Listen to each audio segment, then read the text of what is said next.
दोस्तों, मेहनत का फल और समस्या का हल देर से ही सही लेकिन मिलता जरूर है। मेहनत अगर आदत बन जाए तो कामयाबी मुकद्दर बन जाती है। नमस्कार, मैं ज्योतिषाचार्य एडी शास्त्री और आपके अपने YouTube चैनल नक्षत्र एस्ट्रो वर्ल्ड में मैं आप सभी का सादर अभिवादन करता हूं। दोस्तों, सितंबर 2026 ये जो आने वाला महीना है, अगला महीना, विशेष तौर पर सिंह राशि वालों के लिए कैसा रहेगा। सिंह राशि वालों को शनिदेव की डैया भी चल रही है। ऐसे में यह महीना आपके लिए कैसा रहेगा, नवग्रहों का फलाफल किस प्रकार देखने को मिलेगा, नवग्रहों की स्थिति किस प्रकार होगी, नवग्रह किस प्रकार सुफल देने में सक्षम होंगे, और विशेषकर यह महीना आपके स्वास्थ्य को लेकर कैसा रहेगा, आपकी शिक्षा को लेकर कैसा रहेगा, प्रेम प्यार को लेकर कैसा रहेगा, आपके वैवाहिक जीवन, दांपत्य जीवन को लेकर कैसा रहेगा, और हमारे जीवन के सबसे महत्वपूर्ण विषय भाग्य, करियर और बिजनेस को लेकर यह महीना कैसा रहेगा। दोस्तों, वैसे तो यह राशिफल आपकी जन्म की राशि चंद्र राशि पर आधारित है, यानी गोचर पर आधारित है। लेकिन अगर आपको अपना लग्न पता है, आपके पास अपनी जन्म कुंडली है, तो इस राशिफल को आप अपनी लग्न राशि के अनुसार भी देख सकते हैं। और अगर आप मेरे साथ चर्चा करना चाहते हैं, अपनी जन्म कुंडली का विश्लेषण करवाना चाहते हैं, तो सिर्फ वीडियो और चैनल के डिस्क्रिप्शन में मेरे कॉन्टैक्ट नंबर हैं, आप मेरा संपर्क कर सकते हैं। सितंबर 2026 में शुरुआती दिनों में आपके लिए ग्रह गोचर की स्थिति ठीक इस प्रकार रहेगी। आपकी राशि के स्वामी सूर्य 17 सितंबर तक आपके लग्न भाव यानी आपकी राशि में ही रहेंगे, आपके पहले भाव में। केतु बुध के साथ विराजमान रहेंगे। वही शुक्र आपके तीसरे भाव में अपनी स्वराशि तुला राशि में विराजमान रहेंगे। राहु आपके सप्तम भाव में शनिदेव की मूल त्रिकोण राशि कुंभ राशि में विराजमान रहेंगे। शनिदेव आपके अष्टम भाव में देवगुरु बृहस्पति की मीन राशि में विराजमान रहेंगे। वही ग्रहों के सेना नायक सेनापति मंगल योग कारक बनकर, क्योंकि वो केंद्र त्रिकोण के स्वामी बनते हैं सिंह लग्न वालों के लिए, सिंह राशि वालों के लिए, वो आपके एकादश भाव में बुध की मिथुन राशि में विराजमान रहेंगे। वही देवगुरु बृहस्पति आपके द्वादश भाव में अपनी उच्च राशि कर्क राशि में विराजमान रहेंगे। तो ये रहेगी ग्रह गोचर की स्थिति सितंबर 2026 में सिंह राशि वालों के लिए। अब बात करते हैं सबसे पहले आपके स्वास्थ्य को लेकर। जान है तो जहान है, पहला सुख निरोगी का यह हम सुनते हैं और ये जरूरी भी है। तो यहां पर स्वास्थ्य के स्वामी बनते हैं आपकी राशि के स्वामी सूर्य, और सूर्य 17 सितंबर तक आपके लग्न भाव में ही विराजमान रहेंगे केतु के साथ। बुध भी रहेंगे 7 सितंबर तक आपके लग्न भाव में। तो सूर्य और बुध का बुधादित्य योग यहां पर आपके लग्न भाव में देखने को मिलेगा। लेकिन शनिदेव सप्तम दृष्टि से आपके आपके द्वितीय भाव को देख रहे हैं, और शनिदेव की डैया भी है। तो स्वास्थ्य में अगर देखा जाए तो सूर्य अपनी स्वराशि में 17 सितंबर तक रहेंगे, तो इतनी बड़ी कोई गंभीर समस्या नहीं है, ज्यादा कोई प्रॉब्लम नहीं है। लेकिन शनिदेव सप्तम दृष्टि से आपके धन भाव को, द्वितीय भाव को देख रहे हैं, तो थोड़ा सा आंखों में प्रॉब्लम हो सकती है, कफ कोल्ड की समस्याएं हो सकती हैं, दांतों में थोड़ी सी प्रॉब्लम हो सकती है, एलर्जी की कुछ समस्याएं हो सकती हैं। बस इस बात का आपको ध्यान रखना है। तो जरूरी है बाहर के खाने से आप बचें। ज्यादा स्वादिष्ट खाना जो आपको ललचाता हो लेकिन आपको नुकसान भी करता हो, इस बात को विशेष ध्यान में रखना है। बाकी ये भाव जब तक सूर्य 17 सितंबर तक आपके लग्न भाव में रहेंगे बुध के साथ, तो स्वास्थ्य को लेकर ये स्थिति अच्छी है। ये भाव आपके स्वास्थ्य का है, उसके साथ ये भाव आपके आचरण का भी है, आपके चरित्र का भाव भी माना जाता है, आपकी महत्वाकांक्षाओं का भाव माना जाता है, आपके व्यक्तित्व का भाव भी माना जाता है। तो निश्चित तौर पर आपके व्यक्तित्व में निखार देखने को मिलेगा। लेकिन स्वास्थ्य में जैसा कि मैंने आपको बताया, शनिदेव सप्तम दृष्टि से आपके धन भाव को देख रहे हैं, तो कफ कोल्ड की समस्याएं हो सकती है, बस ये ध्यान आपको रखना है। अब बात करते हैं आपके शिक्षा की। दोस्तों शिक्षा का जो भाव बनता है वो बनता है पंचम भाव, विद्या बुद्धि व संतान का भाव, और यहां पर पंचमेश बनते हैं देवगुरु बृहस्पति। बृहस्पति आपके द्वादश भाव में विराजमान है और अपनी उच्च राशि में विराजमान है। तो शिक्षा के लिए अगर देखा जाए तो यह महीना आपके लिए काफी शानदार रहने वाला है। बृहस्पति ज्ञान के कारक माने जाते हैं, शिक्षा के कारक माने जाते हैं, धर्म और अध्यात्म के कारक माने जाते हैं।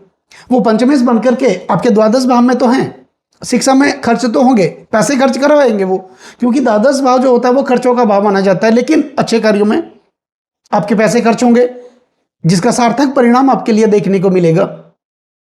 अब मंगल सप्तम दृष्टि से आपके पंचम भाव को देख रहे हैं तो थोड़ा सा एग्रेशन हो सकता है, गुस्सा आ सकता है, चिड़चिड़ापन स्वभाव हो सकता है, लेकिन अपने मन को एकाग्रचित रख करके अगर आप शिक्षा ग्रहण करेंगे तो कोई बड़ी समस्या नहीं है, क्योंकि बृहस्पति जो पंचमेश बनकर के आपके द्वादश भाव में अपनी उच्च राशि में विराजमान है। 18 सितंबर को मंगल आपके एकादश भाव से निकल करके आपके द्वादश भाव में चले जाएंगे। उस समय शानदार स्थिति आपके शिक्षा के लिए रहेगी। अब बात करते हैं आपके प्रेम प्यार की, प्रणय संबंधों की।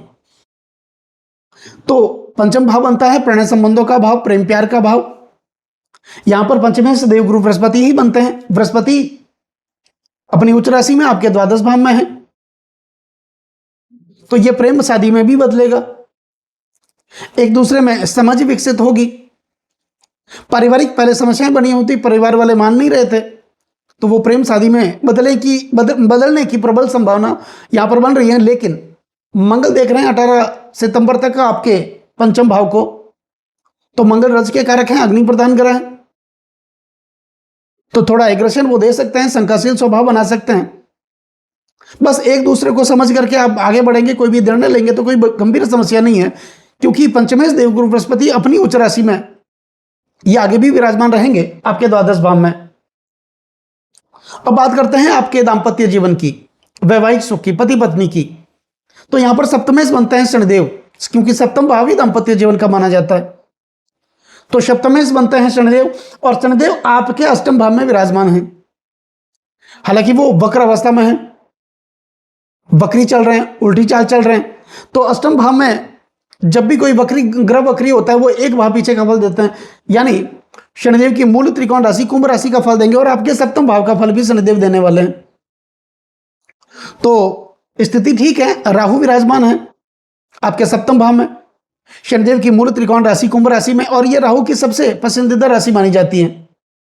हालांकि एग्रेशन होगा अपने दाम्पत्य जीवन में कुछ करने का, पति पत्नी एक दूसरे का साथ लेकर के अगर आगे बढ़ेंगे, कुछ कर गुजरने की शक्ति आपके अंदर विकसित होगी, क्योंकि राहु क्या है, राहु स्वार्थी प्रवृत्ति के ग्रह माने जाते हैं। स्वार्थ तो होगा, और स्वार्थ के बिना इस कलयुग में कोई आगे बढ़ता ही नहीं है।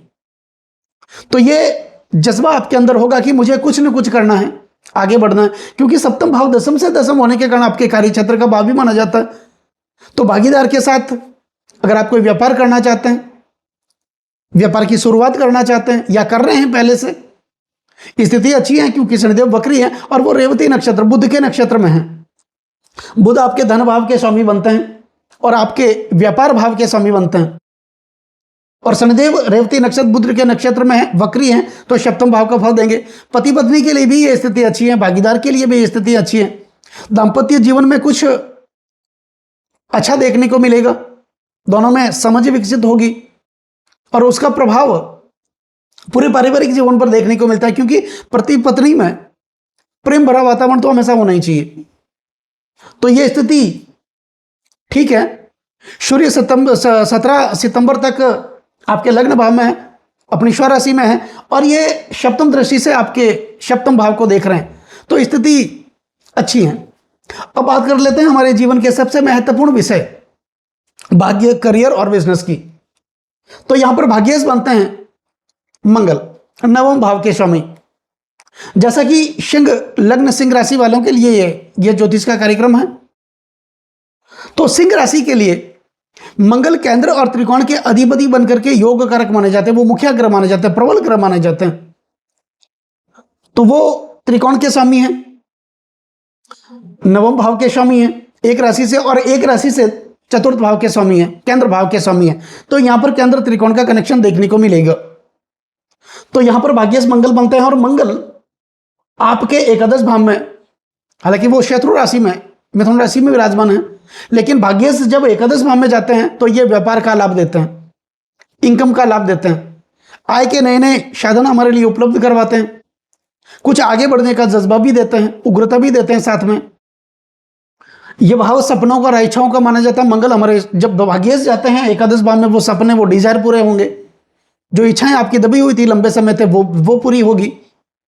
आय के नए नए संसाधन आपके लिए जोड़ेंगे, आपका इंक्रीमेंट बढ़ेगा अगर आप नौकरी करते हैं तो, और व्यापार करते हैं तो व्यापार में कोई नया काम करने की आप शुरुआत कर सकते हैं, नया व्यापार लगा सकते हैं। तो पिता के साथ अच्छे संबंध स्थापित होंगे, क्योंकि भाग्य भाव नवम भाव पिता का भी माना जाता है, और मंगल तो सेनानायक है। पिता के साथ अगर किसी प्रकार का वैमनस्य बना हुआ था वो दूर होगा, जिसके कारण पिता से आर्थिक सहयोग आपको मिलेगा। धर्म के लिए अच्छी स्थिति है, अध्यात्म के लिए अच्छी स्थिति है। जहां भी धार्मिक कार्य होंगे, मांगलिक कार्य होंगे, जहां वहां पर आप अपने आप को आगे रखेंगे, प्रमोट करेंगे, क्योंकि मंगल सेनापति हैं तो वो हमेशा आगे ही रहते हैं, लीडरशिप करते हैं। आप हर कार्य में अपने आप को आगे रखेंगे, लीडरशिप करेंगे, नेतृत्व क्षमता आपके अंदर विकसित होगी, जिसके कारण आपके जीवन में मान सम्मान पद प्रतिष्ठा की प्राप्ति होगी। लेकिन ये स्थिति रहेगी आपके 18 सितंबर तक। 18 सितंबर तक तो ये स्थिति बहुत अच्छी है, भाग्यश की स्थिति।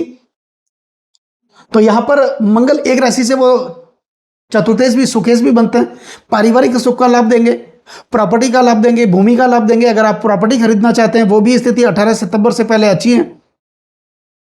कोई वाहन खरीदना चाहते हैं 18 सितंबर से पहले आप कर लें, कोई नया व्यापार करना चाहते हैं आप कर लें, ये स्थिति आपके लिए काफी अच्छी है। लेकिन 18 सितंबर के बाद मंगल अपना राशि परिवर्तन करेंगे और वो एकादश भाव के से निकल करके आपके द्वादश भाव में अपनी नीच राशि कर्क राशि में विराजमान होंगे। हालांकि वहां पर देवगुरु बृहस्पति पहले से ही अपनी उच्च राशि में विराजमान है, ऐसे में मंगल का नीचत्व भंग होगा और मंगल यहां पर बनाएंगे नीच भंग राजयोग। तो जब आपके द्वादश भाव में नीच भंग राजयोग बन रहा है तो यह तय है कि खर्चे होंगे, मंगल खर्चे करवाएंगे, लेकिन वो खर्चे होंगे, वो पैसा आपका खर्च होगा अच्छे कार्यों में होगा, जिसका सार्थक परिणाम देखने को मिलेगा। तो यह स्थिति रहेगी। 18 सितंबर से पहले आपके लिए अच्छी है, 18 सितंबर के बाद भी मिला जुला परिणाम आपके लिए देखने को मिलेगा। अब बात करते हैं आपके कार्य क्षेत्र की, आपके व्यापार की, आपके कर्म क्षेत्र की। तो दशम भाव बनता है आपका कर्म क्षेत्र, आपके कार्य क्षेत्र का भाव। दशमेश बनते हैं शुक्र, और शुक्र आपके तीसरे भाव में 2 सितंबर को ही आपके तीसरे भाव में अपनी स्व राशि तुला राशि में वो आ जाएंगे। इससे बेहतर स्थिति कभी हो ही नहीं सकती कार्य क्षेत्र के लिए, क्योंकि शुक्र जैसा ग्रह जब दशमेश बनता है, दशम भाव के वो स्वामी है, और तीसरे भाव ग्लैमर के भाव में आ जाएंगे। और शुक्र तो स्वयं ग्लैमर के कारक माने जाते हैं।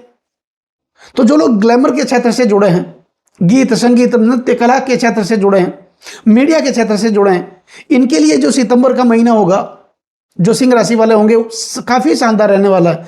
पारिवारिक सुखों की प्राप्ति होगी, यहां पर भाई बहनों के साथ अच्छे संबंध स्थापित होंगे, क्योंकि शुक्र अपनी स्वराशि तुला राशि में विराजमान रहेंगे। तो कार्य क्षेत्र का भाव, कार्य क्षेत्र में अच्छा देखने को मिलेगा, रोजगार में अच्छा देखने को मिलेगा, आप नए काम की शुरुआत कर सकते हैं। और जो लोग इंस्टाग्राम, फेसबुक और यूट्यूब से जुड़े हैं, उससे अर्निंग करना चाहते हैं या कर रहे हैं पहले से, यह महीना काफी शानदार उनके लिए रहने वाला है। अब बात करते हैं आपके व्यापार की। तो व्यापार भाव के स्वामी बनते हैं बुध, एकादशेश, और बुध 6 सितंबर तक सूर्य के साथ में रहेंगे आपके लग्न भाव में। तो वैसे देखा जाए तो यह भी स्थिति अच्छी है, लेकिन 6 सितंबर के बाद बुध आ जाएंगे आपके धन भाव में। लाभ भाव का कनेक्शन धन से बनेगा, लाभ का धन से कनेक्शन बनेगा, तो धन आएगा तभी तो लाभ की प्राप्ति होगी। तो यहां पर बुध लाभेश बनकर के आपके धन भाव में आ जाएंगे, वहां पर भी वो अपनी उच्च राशि और अपनी स्व राशि में विराजमान होंगे, और बुध आपके लिए धनेश और लाभेश बनते हैं। ये कनेक्शन ही आपके लिए काफी शानदार रहने वाला है, आपके व्यापार के लिए, आपके बिजनेस के लिए, रोजगार के लिए। तो नई चीजों का आप प्रारंभ कर सकते हैं, नई दुकान लगा सकते हैं। यह स्थिति आपके लिए सितंबर 2026 में सिंह राशि वालों के लिए काफी अच्छे रहने वाली है। तो दोस्तों अब बात करते हैं कुछ महत्वपूर्ण उपायों की। उपाय में क्या करना है, सूर्य से संबंधित उपाय करें, क्योंकि आपकी राशि के स्वामी है, लग्न के स्वामी है। तो सूर्य के पौराणिक मंत्रों का उच्चारण करें, सूर्य के गायत्री मंत्रों का उच्चारण करें। हो सके तो संक्रांति व्रत करें। जिस दिन सूर्य अपनी राशि बदलते हैं, हर महीने अपनी राशि बदलते हैं सूर्य, जिस समय को हम कहते हैं संक्रांति काल, और जिस दिन सूर्य अपनी राशि बदलते हैं उस दिन आप व्रत करते हैं, उसको कहते हैं संक्रांति व्रत। यह आप जरूर करें। सूर्य भगवान को सुबह जल जरूर चढ़ाएं, और जल में लाल चंदन मिलाकर के आप सूर्य को अर्घ्य दें, जल चढ़ाएं। तो आपके लिए यह महीना काफी शानदार रहने वाला है सिंह राशि वालों के लिए। और हो सके तो जब तक शनिदेव की ढैया है तब तक आपको सूर्य से संबंधित उपाय करने की आवश्यकता होगी, आप करते ही रहिए। अगर आपकी जन्म कुंडली में शनिदेव की स्थिति बहुत मजबूत है, सूर्य की स्थिति भी बहुत मजबूत है, तो कुछ उपाय करने की जरूरत नहीं है, क्योंकि यही ढैया आपके लिए कल्याण करने वाली भी हो सकती है। महर्षि पराशर ने तो कहा ही है कि ढैया कल्याण भी करती हैं, कल्याणी प्रदासती वे रवि सुतो राशि से चतुर्थाश में, यानी शनिदेव जब गोचर परिभ्रमण करते हुए हमारी जन्म राशि से चतुर्थ या अष्टम भाव का संच करते यह ढैया होती है। और जब जन्म कुंडली में शनिदेव की स्थिति अच्छी होती है, सूर्य की स्थिति अच्छी होती है, यही ढैया कल्याण भी कर देती है। तो दोस्तों ये वीडियो आपको अच्छा ही लगा होगा, और जैसा मैंने आपको समझाया, मेरे समझाने का तरीका आपको अच्छा ही लगा होगा। आप कमेंट जरूर करिएगा, और कमेंट में ओम गणेश सूर्याय नमः आप जरूर लिखिएगा, और चैनल को सब्सक्राइब आप जरूर करें। नमस्कार दोस्तों।